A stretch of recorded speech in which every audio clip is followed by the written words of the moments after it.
Now, of course, yesterday the Reserve Bank decided to make things easier for those of us that are desperately trying to pay off a house as fast as we possibly can. Now, yes, we've had 2 drops, but remember, there were 13 ups. So the collective pain is still 11 interest rate rises on the average Australian. Now, interestingly, today, realestate.com.au, they decided to go and check with every lending institution they could think of, and they found 75 institutions that have not handed on the rate cut in full. These are some. The full list is on that website of realestate.com.au.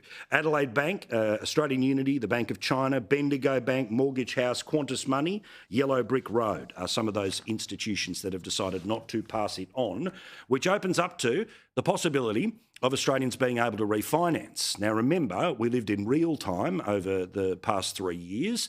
The number of people who were moving from fixed rate mortgages, which were at the lower levels, to the variables, which started to, well, in real terms, start to feel like they were going through the roof. Now, as things start to slightly stabilise, or you might be moving again from that fixed rate to the variable, the old shop around principle. Put simply, as it was put today in a conversation with realestate.com.au, Graham Cook from the financial website Finder, he says that even if the full rate cut isn't passed on by your current lender, the competitive environment means there will likely be better deals available elsewhere. This makes refinancing crucial for homeowners looking to maximise their savings. I know that's obvious, but rather important. You do not have to pay loyalty tax to financial institutions who, let's be honest, couldn't care less. Now, we know that regardless of the day, regardless of the circumstances, regardless of whether there is or isn't calamity in the news, there is one topic that the left of Australian politics loves to talk about. Climate change. Climate change. Climate change. Climate change. Climate change. Climate change. Climate change. Climate change. And after the federal election, the boss of the Labor Party was saying to all who would listen today that they have won the climate wars. In the decade before 2022, Australia's policy settings barely acknowledged climate change, and there was no plan for keeping the lights on. Now we are taking advantage of the opportunities created by the global shift to renewables. And as the Prime Minister said at our launch, Labor has one energy policy and we are delivering it. The truest of true believers, but history is written by the winners, right? And as we know, over the past 3 years, and a great plan of the next 3 years is to ruin the earth to save the atmosphere. Renewables, many of which made in China by slave labour. Shh, don't tell anyone. Many renewables dotting all up and down the coast that eventually will end up in landfill. Shh, don't tell anyone.